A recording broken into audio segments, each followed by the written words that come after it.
Okay, hi everyone. Welcome again to another Let's Talk Tuesdays with Whytni and Yolandi. Sorry about the fact that you'll be watching this a little late. We've been having some technical difficulties. Our guests have been super, very patient and respectful of everyone's time. But we're going to get into it. We're not going to be able to have comments this week, but we welcome your comments, and hopefully we'll be able to bring some of our guests back and maybe we can talk about some of those issues. And thank you again for everyone who watches for sharing your perspectives and your point of view. I'm Whytni Kernodle, and I am co-host, obviously, with Yolanda Cunha. For Let's Talk Tuesdays, we are both co-founders of Arlington for Justice, and what we have a really great program tonight in a chat, and we're going to have Atima, who has been working with us, obviously, as a founder as Arlington for Justice as well. And she's going to facilitate tonight's discussion with our very esteemed guest. And I will let her take it over for right now. Atima. Hi, everyone. I'm glad you'll be able to at least catch this conversation, even if it's in recording and not live. I'm also a co-founder of Arlington for Justice, and part of why I wanted to have this conversation on how criminal justice reform intersects with disability is because it's an often not discussed issue, I think, in the criminal justice reform conversations, how it sort of additionally complicates the lives of Black and Brown people who have disabilities, but also those who might not be Black or Brown, but also still have disabilities and have issues with either whether it's the public school system, the criminal justice reform system, be it juvenile detention, getting legal representation, a whole set of issues that can happen because of the fact that you have an intellectual disability or a developmental disability. So we want to bring together some advocates in Arlington, as well as a couple of representatives from Arlington County Sheriff's Department to talk about what are the current issues now, what are things that have been improved, and what we can hope to improve in the future. So with that, I just want to introduce some of our folks who will be joining us today. Lucy Beadnell, she is the Director of Advocacy for the Arc of Nova, which specifically advocates in the region, but statewide as well as nationally for people with intellectual and developmental disabilities and their families. We have Beth Arthur, who is the Arlington County Sheriff, who's joining us this evening. We have Juliet Hiznay, who is a special education lawyer and advocate and resident of Arlington County. We have David Kidwell, who is deputy sheriff, correct, of Arlington County as well. We have Juan, a young Arlington resident who is a self-advocate with intellectual and developmental disability, and Emma Budway as well, and Ben McGann, another young Arlington resident with a disability. And I think I got everybody now. So we have a lot more fuller group, but hopefully that'll lead to a much more thoughtful conversation, the perspective of those who've been affected, those who are working to make change in the system, and those who are advocates and lawyers as well. So kind of to kick off this conversation and maybe do a little level setting of sort of where we are, at least in the Northern Virginia area, and Lucy, if you can give a little bit more context and just sort of some of the work you've done in Arlington. What are sort of the challenges locally with the overall criminal justice system for people with intellectual and developmental disabilities, not just jail and detention, but likelihood of having issues if you have a disability, and what are you working on changing locally, and what can people do to change locally? Yeah, so there's a lot to unpack there. Yeah. Developmental disabilities in Arlington and anywhere are significantly more likely to be involved in the justice system, both as accused and as arrested individuals and as victims. And so that happens for a wide variety of reasons, but some of them are people with developmental disabilities' eagerness to please. We've watched some very interesting recorded conversations with people who have been arrested who say things like, "Is that what you want me to say?" Right? And that desire that we have in some cases instilled in people with developmental disabilities to please authority figures. Some people who have communication challenges, lots of issues with a school to prison pipeline, which is a big problem in Virginia, and people being arrested straight from school and headed to jail, which can happen for a variety of reasons. So there are a lot of challenges out there.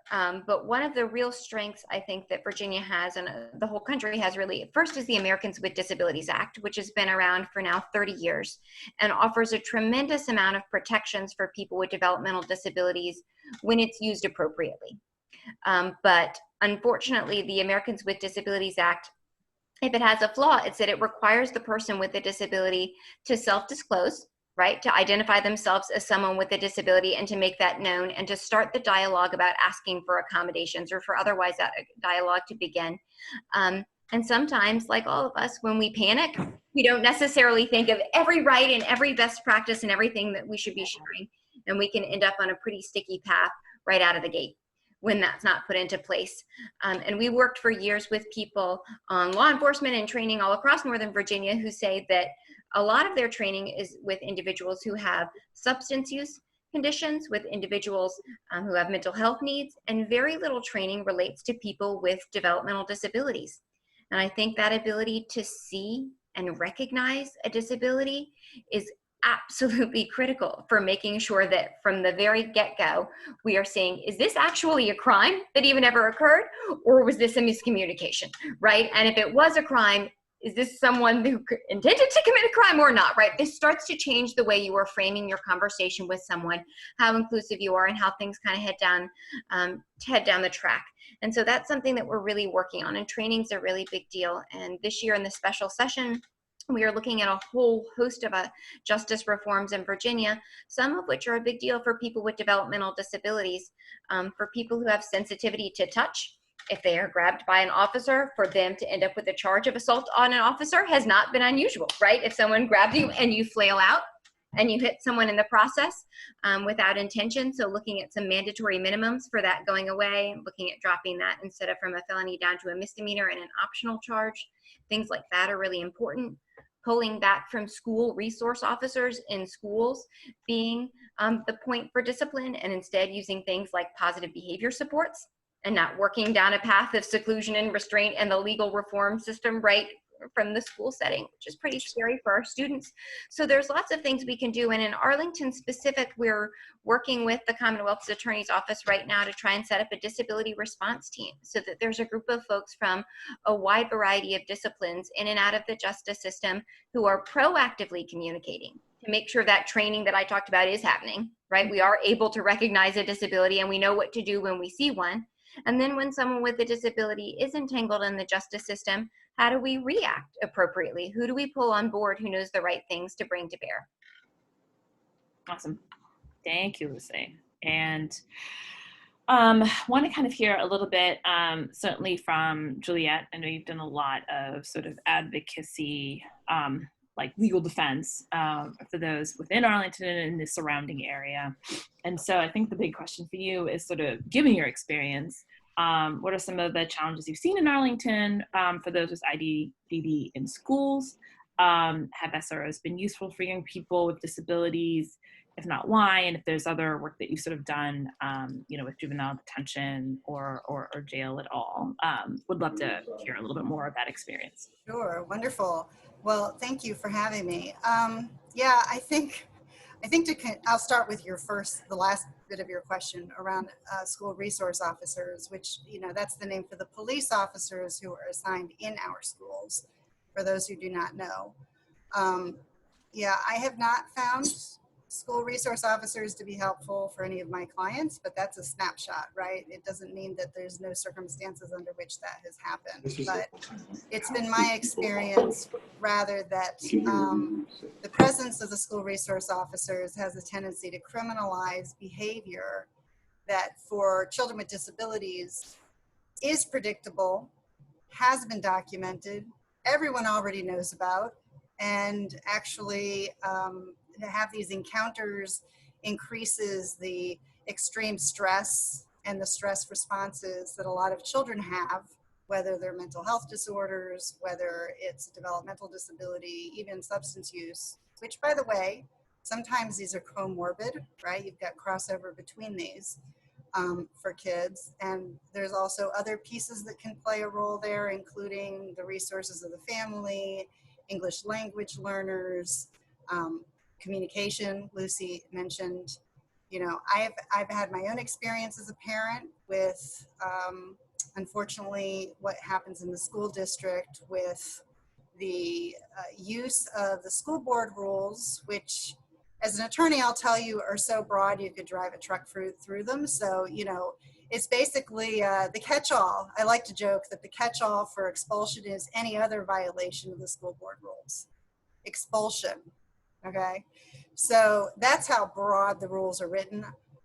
In Arlington, I have unfortunately had the occasion to have to deal with the criminal justice system for clients, and actually I do quite a bit of work with the more immediate issue of they may be facing suspension, and maybe I get called about that. But when I learn more about the case, I figure out, oh, there's a potential criminal charge. And so I end up making referrals to criminal defense attorneys in many instances. And it actually got me involved. One of these experiences, very unfortunate, got me involved in getting a piece of legislation passed in the General Assembly, which is a protection for misdemeanor offenses that are school-based offenses. If you have documented disability and you can show that the behavior is part of that disability. So that's an important thing to have in place. In Arlington specifically, the thing that worries me is the systemic piece, and that's overlaid by the fact that we have a problem in Virginia law. You know, at common law, you know, intent to commit criminal offenses was something that was pretty much always a factor in the English system. And little by little, we have been actually pulling that away. The intent feature of a lot of offenses just doesn't exist anymore. And for a lot of juveniles, if we overlay juvenile law in the criminal context, you see that that's even more the case, because you have all of these statutory offenses that are based on what we call status offenses that are based on age. So for example, right now, it's a criminal offense to possess marijuana for a juvenile, but it's not for an adult anymore. So that's an issue. But we see the criminalization of these children, and particularly I was happy to see the reform relating to the change on disorderly conduct being stripped out for school-based offenses. That's huge. But I would like to see Arlington take a multidisciplinary approach to systemic issues. We have really incredible disparities. And it's not just the racial disparities, which definitely exist. It's also the disparities across populations for children with disabilities, and also from school to school. So you may have one child being treated one way at one school and another child being treated completely different at another school. There's no transparency in the school board rules. And this means that the punishment, you know, shifts all over the place. And when we talk about school to prison pipeline, one thing people don't really understand, it's not obvious from the name, is that we're really talking about school board rules leading to involvement in the criminal justice system. It's not so much that the school board violation, you know, whatever it is, I tore up a piece of paper and threw it on the floor, okay? This was considered disruptive. That was illegal up until July 1st, okay? That kind of behavior would then, if there was an incentive to try to get the kid into a particular place, into a particular setting, out of the school, unfortunately could be criminalized for some of these students. And so this is far more likely to be the case for a special education student, or a student even who hasn't yet been identified. And it's even more likely to be the case if it's a student of color. And unfortunately, my personal experiences, it's pretty much, you know, Black boys. I mean, that's been my personal experience so far in the schools. So I know that's kind of a long-winded response, but we have a lot of systemic issues, and the consistency and transparency piece really needs to be addressed in a comprehensive way. Thank you, Juliet.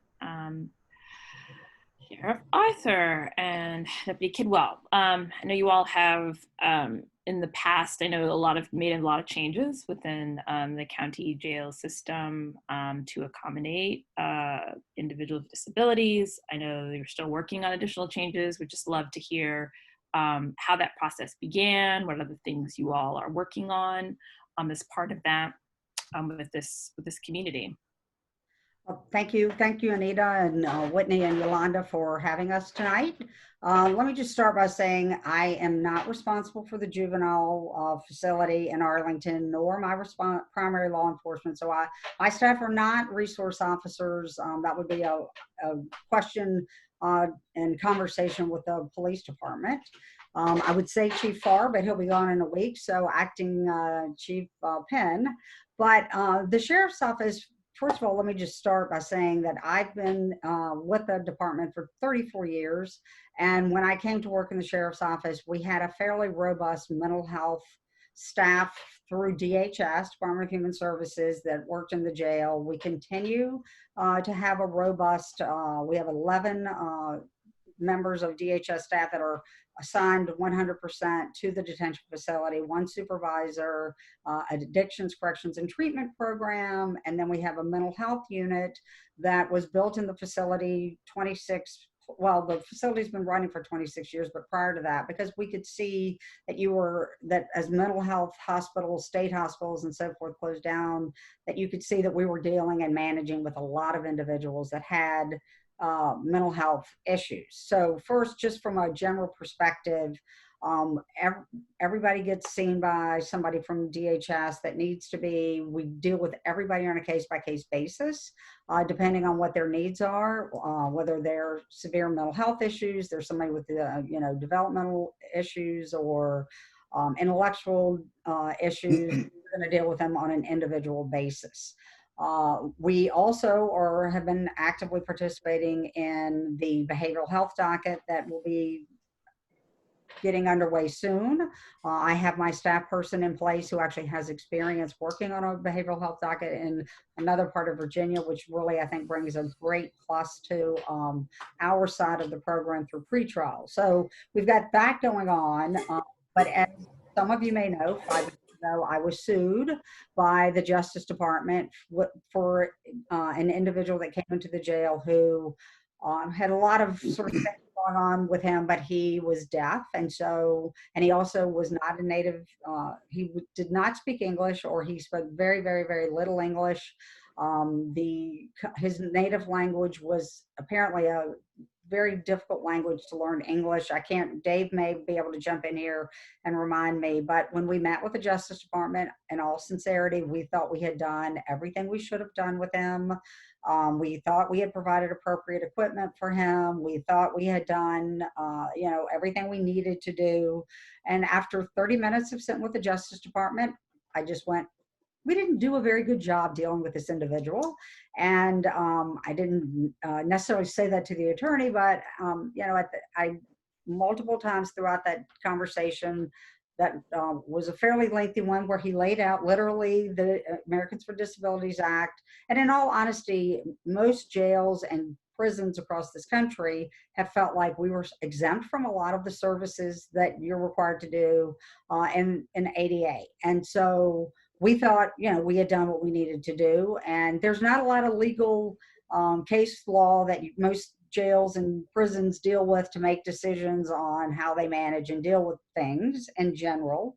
And so we ended up settling the lawsuit, made, a 180 in many of the things and the ways that we deal with individuals that are in the detention facility with disabilities. When somebody came in the door before that was in a wheelchair, we would put them in our medical unit. And if they're in our medical unit, they really didn't have access to all the programs that we provide in the jail. We have a very robust number of programs. If they needed a hospital bed, we weren't going to give them a hospital bed in a housing unit, despite the fact that we had cells in every unit that were designed and built for somebody with a disability, with a physical disability, built large enough for you to move your wheelchair around in and so forth. So all of that changed. We literally walked out of the U.S. Attorney's office and we all started making changes right out of the door.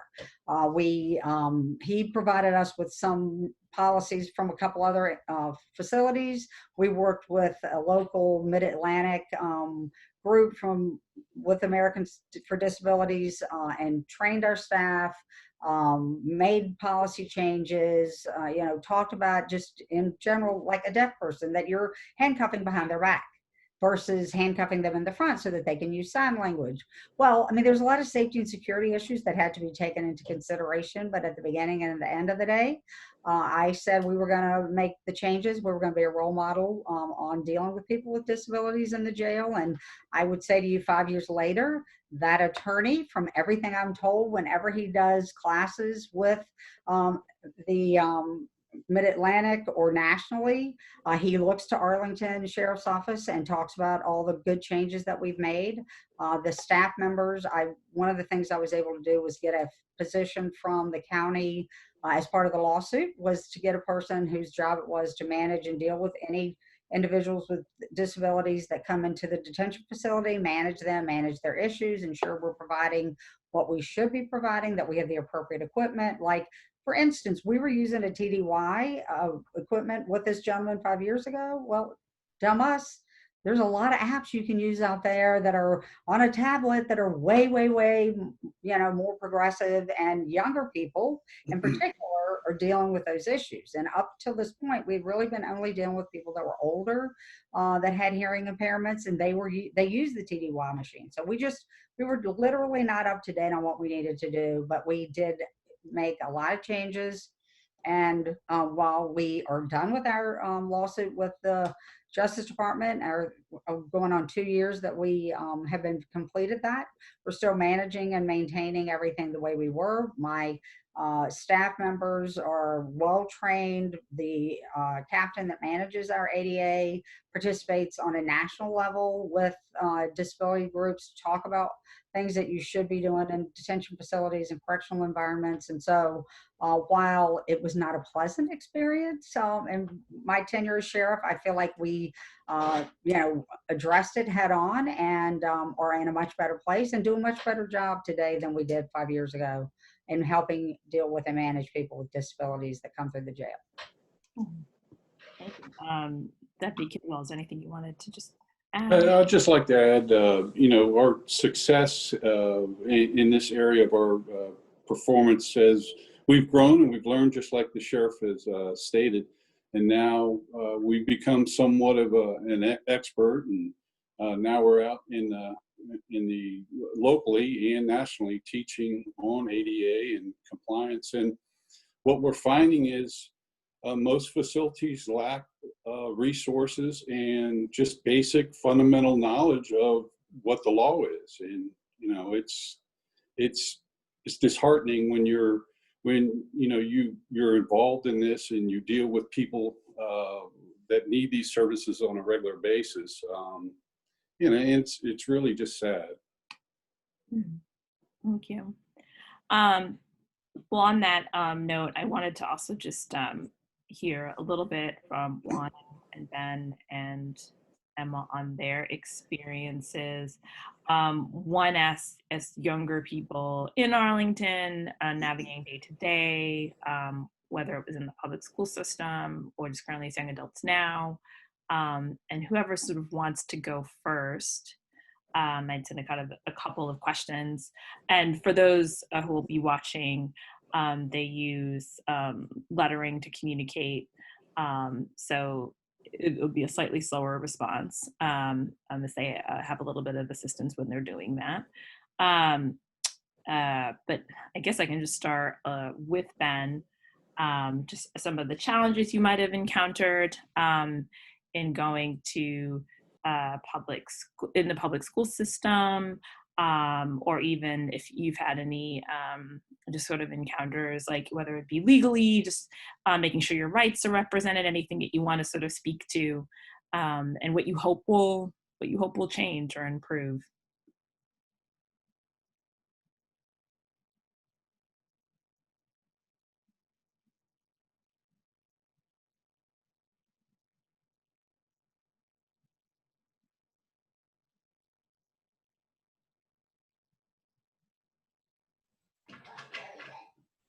I know folks watching can't see, but I did want to reiterate what Atima said, that Ben right now is communicating on a letter board. And so if you haven't seen one before, imagine a piece of paper with the alphabet and numbers 0 through 10 written on it. Thank you, Emma, for sharing yours. Yeah. And here's Ben's. I just wanted folks to know it was. Sure. So regarding going to school, Ben wrote that it was hard because I could not communicate my wants and needs. So everyone thought I did not know what was being said about me. And when I acted out, it was blamed as bad behavior and not lack of ability to communicate. And then he ended by saying, behavior is communicative.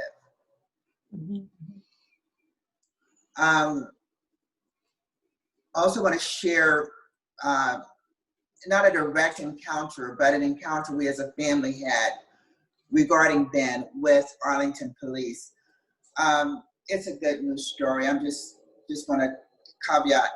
But we had a situation where Ben was outside the gate of our home. We live in the Westover community. He was accosted by a neighbor, and Ben followed the neighbor to his yard, and there was an event that happened in the yard. The police arrived after Ben returned home. And so when I got home from work and my husband was just frantic about this, I walked to the neighbor's home and noticed that, oh my gosh, the police are there. And so I knocked on the door and I could see inside the house, the neighbors were explaining to the police what was going on, and the police motioned for me to come in. So now I'm standing there with the police and the neighbor who's called the police, and the neighbors are portraying Ben as a danger, and the neighbor at one point said, you know, this could have been so much worse. You know, he was in my yard, my kids were out there. And she added, and we have a gun in the house. At this point, I'm alarmed, and I see this neighbor as a threat to my son. And so the police listened patiently to the neighbor's account. And then the police said, first of all, this doesn't seem to have been a case of criminal activity. And then he counseled the neighbors to view Ben and others with developmental intellectual disabilities as you might view an elderly neighbor with dementia or a neighbor with Alzheimer's. You know, they may have odd behaviors, they may act in unexpected ways, but they're not a danger. They're not a danger to society. And I tell you, I'm not sure if the exhale was audible, but it was just the compassion and the expression of the police to kind of de-escalate the situation was so appreciative. And so I then turned to the police and said, I want you to come down to my house, which is two doors away. I want you to meet Ben, because I didn't want the police to be left with this description of a menacing Black kid who breaks into people's backyards. So anyway, I relayed this story to Ben, and actually it was the first time we ever talked about it. It was so disturbing. And so Ben recalled that, you know, he thought he was doing the right thing. He was taking out the next door neighbor's garbage when the neighbor accosted him. And when I told him how the police de-escalated the conversation with the neighbor, Ben wrote this. He said, I think that was admirable on the part of police and shows they are trained in policing special populations. And just listening to the efforts relayed by Sheriff Arthur, you know, this is a thing, you know, you can't wing it. And I think when you have positive outcomes, especially with these special populations, as Ben calls them, it needs to be noted. So I'm just happy to have this platform with this group to note it. Finally, the question was, what changes do you want? What do you want to see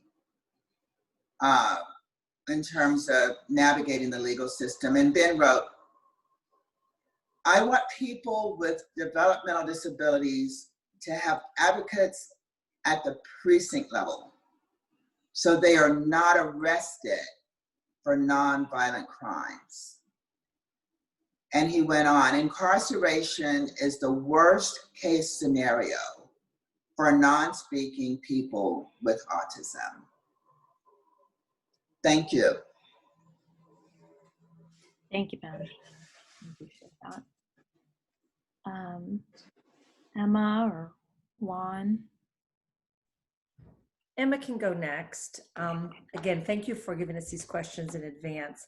One of the first questions were, what are some of the challenges going to school?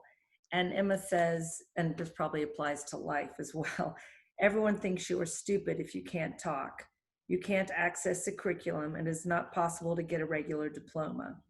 People see my body stems and either stare at you or laugh. And because the classrooms are not integrated, it is not possible to make friends with non-disabled peers. And I may add, as her parent, that if no one knows our kids as children when they're in school, then when they become adults and they're walking down the street, then they are more of a threat because they've been completely isolated from their peers for their educational experience in Arlington. And Emma wanted me to share the story of a friend of hers that was at her high school, and he had autism and didn't have full control of his body, and one of his stems was pulling the fire alarm, and which is bad. It's a very serious thing to do, but the school's response was to call the police, and they wanted him arrested. And again, in defense of the Arlington County Police, they were kind of horrified. They didn't want to take this, 15-year-old autistic young man and take him in and book him, but that is really what the school wanted to happen. So certainly for the other autistics in the community, that is alarming. So a lot of this goes back to just people not understanding our friends with autism in our community. When we asked Emma the question about the challenges with the legal system, she said she did have to convince a judge that she was capable of retaining her right to vote. But she was able to do that, and she's grateful for that opportunity. And Emma says that I worry that people don't understand autistics, and because we frighten them, it makes me unsafe. Ben and Emma and Juan recently moved into independent living they live on Columbia Pike now, a lovely, welcoming community. But we have a neighbor who's about their age, who's also is autistic, and we have seen him being stopped by the police, and it's not because the police want to hunt him down, but because the police have told us that they get a lot of calls from the neighbors. He's just walking around, he looks scary, they want him to go home. So basically his disability is being criminalized by a community that doesn't understand what autism looks like. So it's alarming. It's difficult for us to keep our population safe if there's just this general fear of who you are. Thank you. And Juan, I just wanted to take a second to hear from you as well. Hi, I'm his mom. I'm gonna read what he wrote, okay? So he said that going to public school without being able to communicate was hard. My communication method was not supported. I was treated like a mentally challenged student, and I felt like an outsider. I, however, was welcomed when I started attending the Nova Community College. And so about the challenges with the legal system or criminal justice reform system, someone said that when I had my guardianship paperwork done, the judge and the guardian ad litem were good to me and understanding. And I have not had any encounters with the justice reform system, as my family has always been very protective of me. And the things that he hopes will change with that. I hope the police and the legal system are educated about the autistic population, how we are, our abilities and our shortcomings. Some of us might seem threatening, but we are not. We communicate differently.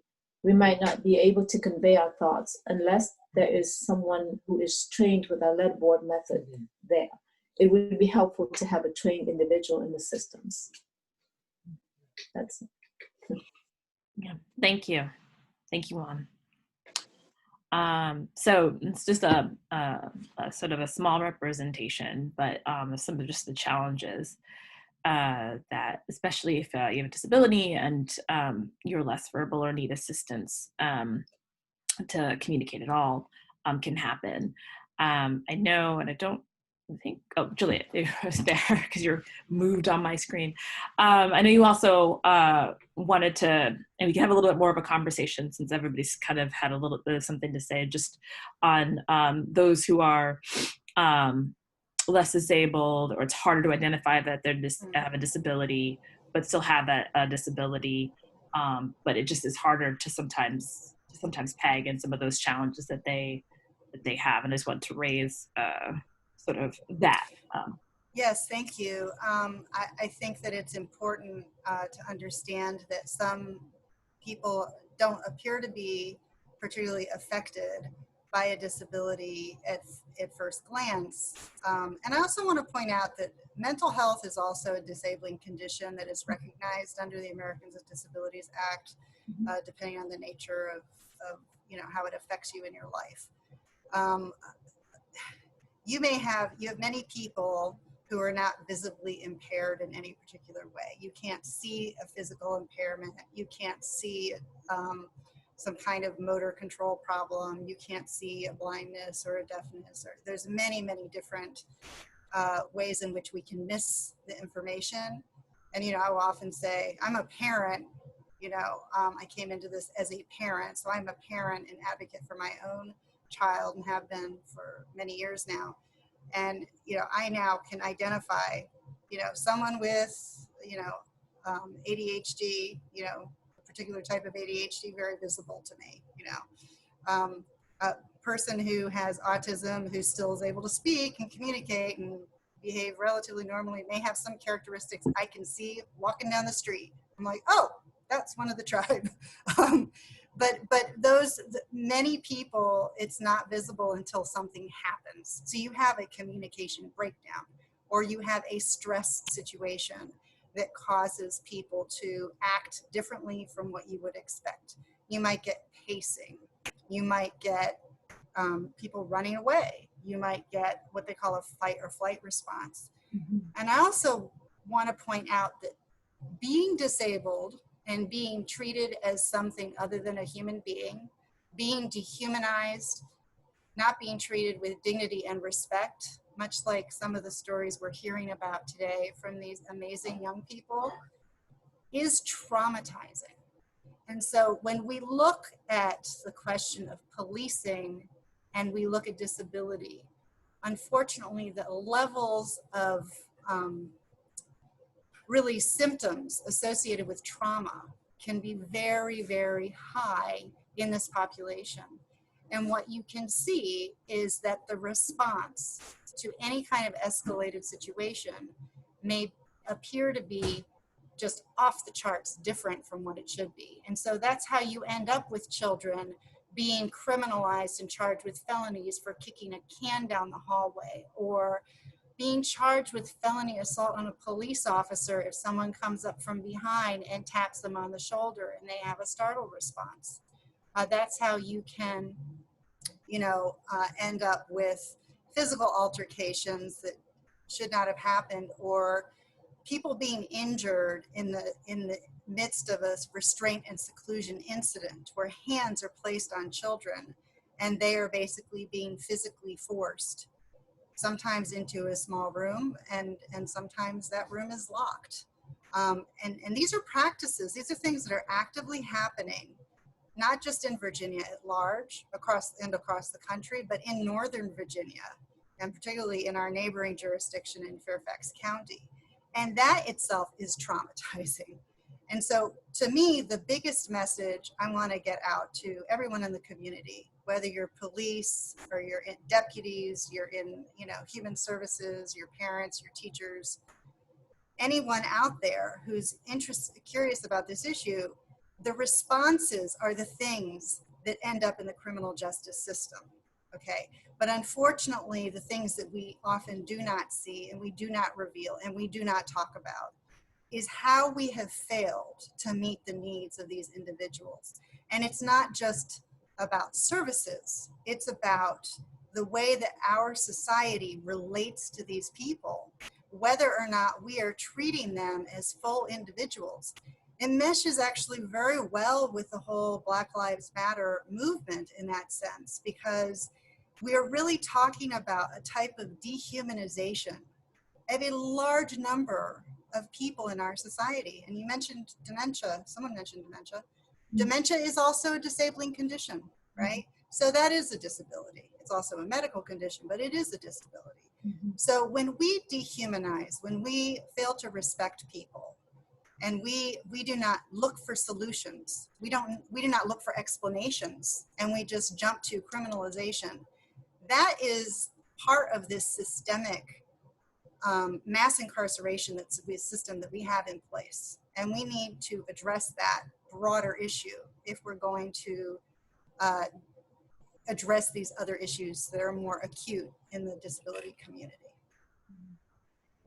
Thanks, Juliet. One of the things I know, and I'm not sure if this will show up in the, so I'll read it, but Lucy had mentioned, this gets back to sort of the failure of inclusion. If people don't have people with developmental disabilities, intellectual disabilities of the full range, be it verbal or nonverbal, in places of work, in their neighborhoods, they don't get it, they won't get used to it, and we set everyone up to fail. And I think I was thinking about this as it largely goes back to sort of our society when it was integrating or desegregating rather in the 1950s. And sort of it's easier to dehumanize or other Black people or other brown people if you're not going to school with them, you're not going to work with them. It was sort of a reason for that LGBTQ out movement that it was so famously led by Harvey Milk and others of his generation, because like it's harder to sort of other people who are gay or you know the other part of the LGBT community. If you know somebody you work with that's gay, or a family member is gay, or you go to your classmates identifies as LGBTQ. So that certainly makes it harder. I just wanted to kind of like open it up further, just to sort of anybody have additional comments. Whytni, if you had any questions, sort of for conversation for any of our other folks who joined us this evening. I don't want to say much because what everybody's saying is actually very powerful, and I'm learning a lot. And so I absolutely first want to thank you, Atima, for getting such a fantastic panel together to talk about these issues. I mean, there's just, you know, we're all coming from different perspectives, but I keep hearing a lot of the same thing, that we're in a place like Arlington that, as you know, Sheriff Arthur, as Beth said, you know, there are so many people who are actually doing the best they can under the environments under which they work. And that's something that we cannot forget. It's easy to start blaming and pointing fingers where there's inequity or non-inclusion or major societal problems, but we can't just blame the police in Arlington. We certainly can't just blame the sheriff's office or even DHS or even Arlington Public Schools. It's, as I believe it was Atima said earlier, this is systemic. And it goes well beyond one department, certainly a few people, and certainly a few years. What Lucy had said about inclusion was really poignant. And I think it was Emma's mom had originally talked about the fact that when children aren't in school with children that are other, we're setting them up for a lifetime of thinking that regular and normal is them. And what them tends to be certainly countrywide and certainly countywide is affluent, English-speaking, white, non-disabled students. And so when we get out of that concept of what normal is, or when Arlington is excellent, who are we talking about that it's excellent for? And start really, one of the things at Arlington for Justice that we really talk about, particularly as Juliet had mentioned, this intersects so well with Black Lives Matter, intersects so well with the issues that, Harvey, we've been doing civil rights and human rights. That's been an issue in America for the 400 years that America has existed. But if we cannot be there for our most vulnerable, for our special populations, as Ben and Ben's mother so eloquently put it, then what are we doing? What are our priorities? And I think that goes down to, we in Arlington, we claim to be a progressive group, but because you were progressive 50 years ago definitely does not make you progressive now. And what are we doing to protect our most vulnerable? Because I would suggest that's really the sign of a society, in how you treat the special populations, how you treat your most vulnerable, how you treat those that do not have to the same extent that you treat those that do. So I just, I want to thank everyone for being here and sharing your stories. The one thing that really, really did really trouble me was when Emma's mom had mentioned that she had to fight to retain her voting rights, which seems as though mentally that's very difficult for me to conceive, that a citizen has to. We don't even have enough citizens voting as it is. Why are people fighting? Why do you have to fight to retain rights that really should be inherent on you just based on the fact that you are a citizen of the United States? I was working with an attorney last week in Fairfax who does guardianship and related disability support services, and she says she really hesitates to have parents bring cases because exactly of what Emma said. Once you get before a judge who has no training or expertise in disabilities in general, or most importantly, in the person standing in front of him, can say, my perception of your disability leads me to believe that we should be taking away all of your rights. And it is catastrophic. And it can cost people tens of thousands of dollars in years to fight to get those rights back. And they were taken away totally arbitrarily, right? And this is the bedrock of civil rights. As Juliet was just saying, right, this is who we are, our ability to be people, to have choices. That's what makes us human beings. And that's something that we think so little of taking away from people with developmental disabilities, because like you all have so eloquently said, they're perceived as other, right? They communicate differently, they're behaving differently, they don't get it. It won't mean anything to them if we take this away. And as Juan and Emma and Ben so eloquently shared, yeah, we get it. We're aware and it feels awful. And when we try and express to you how awful that feels, you say it's a challenging behavior and you say that we're dangerous, and then we're worried you're going to lock us up. And sometimes you do. And thinking a little bit on the disability front, even sort of for physical disabilities, it's a little bit of what Sheriff Arthur was talking about earlier. Sometimes seeing the challenges that those who are disabilities are more severe in context can certainly not encourage those to talk about their issues and what they might be struggling with, because they realize that they will be discriminated against. And thinking about that in the context of just the passing this weekend of Chadwick Boseman, who was the star of Black Panther. And he was the entire time struggling for 4 years with stage 3 cancer, and eventually died of stage 4 cancer.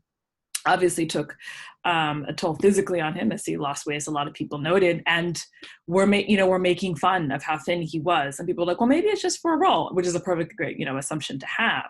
But also everybody was like, why wouldn't he say anything? Why wouldn't he take the time? Why was he continuously trying to make movies? And, certainly as someone who loves reading and watching a lot of stuff from the film industry, that, sometimes work disappears. Sometimes for insurance purposes, they're like, well, you're struggling with this right now. So you might, they'll make assumptions about your abilities to do things or continue to do things. And so we'll never know the answer as to for him as to why he chose not, but we can't not think that Pat was part of probably a lot of the decision making behind, one, him as a private person, and two, what additional challenges that might prevent him and people making decisions about what he is able to do because now he has this illness. So I think it's, if I can follow up on your point there, I think it's even worse than that. It's that if you acknowledge disability, then a whole series of assumptions will start to be made about you and about your capability.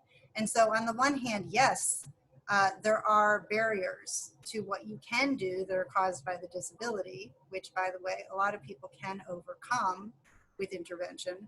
But some of the biggest barriers are people's mindset, the mindset of what you can and cannot do, the assumptions of what you can and cannot do. And certainly communication is one of those really significant areas. And, I think that this is where, obviously, if you can't even get people to understand where you're coming from or what you want, that is going to affect you every moment of your life. It really is. And so that's a fundamental, that's a bedrock. And we have a lot of issues in Arlington around communication. It's not just the fact that, the use of the lettering with the letterboard was basically an unspoken rule banned by special educators in Arlington County, but also, that we actually had a Department of Justice, investigation around English language learners and not communicating with family members and not providing them with adequate supports. And so it doesn't surprise me. I see a pattern there, right, across these various agencies. And a lot of it is about, are we listening? Are we listening to one another? Are we hearing advocates and parents when they're saying, these are the barriers? What is it that we can get recalcitrant agencies to do if they're not responding? I'm still very upset that we don't have reform of our disciplinary rules in the schools, for example. That should be happening, and it hasn't happened.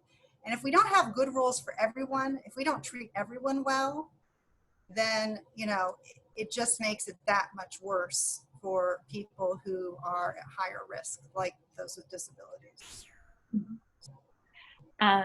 Sheriff Arthur, Deputy Kidwell, would love to hear any additional thoughts, especially, for those who are wanting to have further conversations with you all, learn more about changes that you all have made, or just even have concerns, as citizens of Arlington, how they can reach out. And if there's anything else, just even additionally that you all are still working on or changing in the system that you'd love to, tell folks about as well. Well, I forgot to say when we started out that we do through the academy, the sheriff's office and police department go to the same academy. It's a regional academy, and we go 4 weeks longer than police because we have to also learn about working in the jail and courts and court services. But they do. We talk about crisis intervention training, and then when our people come back from the academy, they all get certified in crisis intervention, and we continue to try to catch up staff that might have been around a little longer. I'd really be interested if Ben's, I have a few people that used to work for me that are out, that work for the police now, and I constantly see them getting recognized in the community for some of their interactions with people that may have mental health issues or others, because we deal with that every single day. So for years prior to CIT ever even being in existence, we've been doing and working on those issues for a long, long time.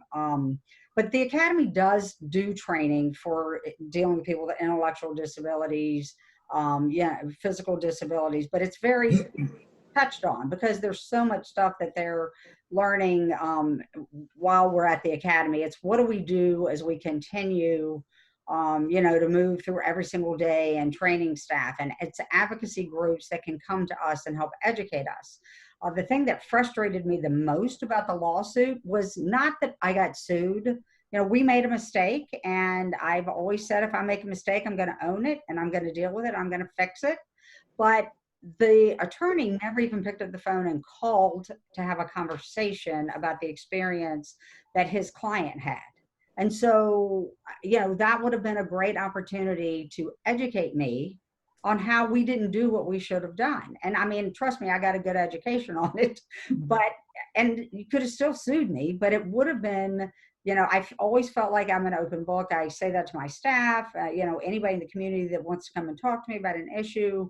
I'm very accessible to, you know, accessible to talk to people, to, you know, want to talk to people about these issues and concerns. You know, I'm sitting here listening to some of these conversations, and my grandmother worked for the Lynchburg Training School, which was an institutionalized hospital for people with disabilities, physical disabilities, mental health disabilities, you know, and you could have the most severe person there to the least severe person there that the family might not be able to maintain. And when I was a kid, we all volunteered to go work at their fair every year. And you would, you know, so, and her neighbor down the street raised her brother who was Down syndrome, and he was functioning, but I would not consider him high functioning. And, you know, so I grew up interacting and managing with that. So when I hear people being afraid, I'm like taken aback by it. I'm not shocked by it, but, you know, it's sad that we're sort of having this conversation, that people just are not educated enough to understand and learn how to deal with this. And so I'm always open. I can make sure that you all have my email address, that you can, you know, put up with us, whatever's the most appropriate way for us to talk to and communicate with people. Julie asked me if I'd send her some of the information of things we've done. I mean, you know, like I said, we made a lot of changes and did a 180 in how we manage and deal with people. And frankly, we go overboard with some people that really, I mean, come on, you know, have a bad back. And we just say, okay, fine. If you want an extra mattress, you can have an extra mattress. Because at the end of the day, you know, it's not worth the argument. But we do deal with people with severe mental health issues. And we've seen an increase in those individuals with COVID and current sort of stressful circumstances. And so I'm always accessible and available to want to talk about ways that we can do our job better. Thanks, Beth. Deputy Kidwell, anything you wanted to add? If I can add, each region in our area has a community service board. I don't know if anybody's reached out to that board yet, but it's a great relationship the sheriff's had with the community service board. They actually have a subcommittee that has every component of the criminal justice system: judges, Commonwealth attorney, sheriff's office, police force. Everybody attends this, and you know, the education piece I think would be very helpful. And if there's any way that through the community service board we could help, we're more than happy to at least, you know, listen. One of the things the subcommittee did for us is we put together a sequential intercept model. So when somebody has any type of mental health or developmental disabilities, prior to them coming to jail, they'll meet the magistrate, and the magistrate has the authority to release them back into the community through DHS and connecting them through those services prior to incarceration. So, you know, this is something we've been working on for many, many years. And like our ADA issue, it's something we need to constantly, as leaders, just look into all the time, readdress, come up with you know, new thought processes and technologies that are out there to help us be successful. Thank you. And Emma, Ben, Juan, just wanted to close out if there's anything you wanted to add in this conversation at all, or who wants to go first, let me know. So Ben just added in the chat, in response to Sheriff Arthur, that he would be happy to meet with the sheriffs and the police and share his insight into the challenges of navigating safely our communities. As we're waiting for Donna and Juan, I would just add, we lived in Arlington County for Ben is 24, so at least 20 years. And I always made it a point to expose Ben. We were always on the bike paths. We were always going to the post office. We were going to the library.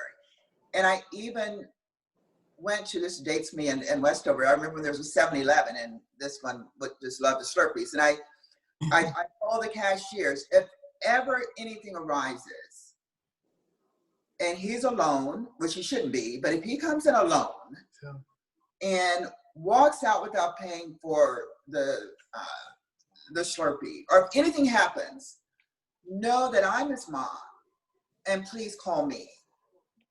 Don't immediately criminalize something that occurs, because this is my son. You understand his challenges, and I want everyone to know this is his community. We are his support system, and he belongs here. And then nothing brings me more joy than being on the bike path now, and another walker says, "Where's your son?" Because I want everyone to recognize him as a resident. So Ben added that he would be happy to meet with your team, and I would be happy to facilitate that as well. Don is very active with CSB. I look forward to looking into that committee and to see if that might be a platform for becoming more active. But yes, just appreciate all of the steps that you're taking. You know, it's not a destination. Right. You know, it's organic, and it has to reflect the needs of the individuals in the community. And so I'm thrilled to meet you and your deputy, and look forward to monitoring and tracking and collaborating as necessary. Ben, as a mother of 2 young men, a 26 and a 23-year-old, I would be delighted to have a conversation with you and meet with you and any of the other Juan, and have a conversation about ways that we can do a better job of interacting with you all. And I forgot to mention that if you're active in Special Olympics, law enforcement has a very long-standing relationship with the Special Olympics, raising money for Special Olympics, participating in various activities, running torch running and things like that. We have been doing it for a long time. So I'd love to meet with you. I think your email is in this conversation. I'll reach back out, and if not, the team will get it to me, I know, or somebody, Lucy, I think I have you, I can connect with. So I look forward to talking to you. Great. Thank you. Thank you so much. Emma or Juan, did you have anything else to say to close out? Emma just wanted to thank you for including her in this conversation tonight, and wanted to encourage you all, as APS is trying to decide if they're going to continue with their commitment to inclusion. They had set a goal to be a fully inclusive school district, and it appears that they are now rethinking that position. So maybe as a community, that would be one of those systemic issues that will improve the safety and the quality of lives for all of our community. So thank you again for this discussion. Thank you, Emma, for joining. Juan would like to, his final words, like, it is about acceptance, that everyone's being accepted as an equal with the same rights and opportunities. And I agree, he said, I agree about inclusion, for everyone to be exposed to all different types of individuals and think the best of them. That's all. I want to say thank you. Thank you, Juan. And thank you for taking time to join as well. And Lucy, I think a lot of people know how to get involved in the ARC of Northern Virginia, but for those who want to get involved for getting involved in sort of like criminal justice reform and reforming public safety in Arlington County, Arlington for Justice, we're always taking volunteers. But if you're also interested in figuring out additional ways to work on the developmental disability front, Lucy just wanted to, shout out any of the work that you all are doing currently and how to get involved.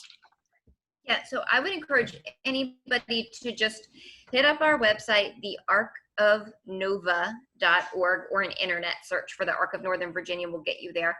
And what I would start with is right from our homepage, the top of the page says resource library, and there are whole guidebooks on justice. So there's a preventative guide for people with disabilities and their families that walks all the way through. So here's some ways to positively do the kinds of things that Ben and Emma and Juan have described, how to build those relationships, how to best prepare to make sure that someone is always safe in their community. And if something does go wrong, here's some opportunity, here's some laws that protect you, here's some attorneys that can defend you, here's some ways that you can get involved, and there's a parallel guide for attorneys. So just kind of learning about that and where we're coming from as a starting place. And also on that homepage, the arcofnova.org.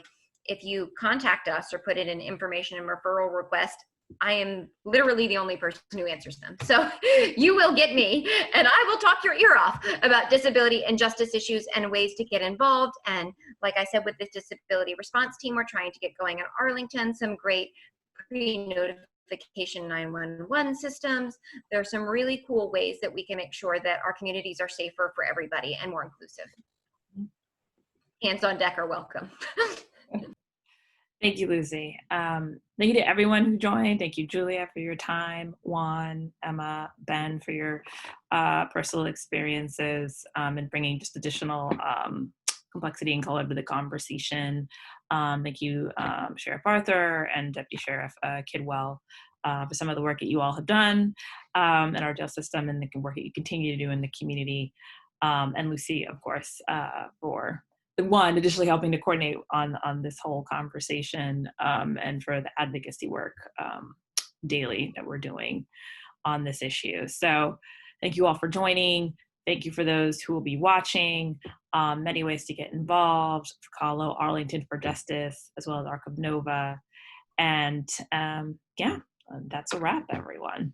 That's a wrap. Thank you so much, everyone. Again, as everyone said, I mean, this chat has been completely about inclusivity, and also something to think about. What Ben's mom had just said is, you know, Ben and Emma and Juan are so fortunate to have such strong advocates in their own mothers. Not everybody has that, but it's not. This isn't a family issue; it's a community issue. And Ben and Emma and Juan should not have to have strong mothers and able to get the advocacy that they need. This is something that our community should be providing to all of our children, and particularly those from the special populations. All right, so thank you, everyone, and until next week, take care. All right. Thank you. Thank you so much. Good night.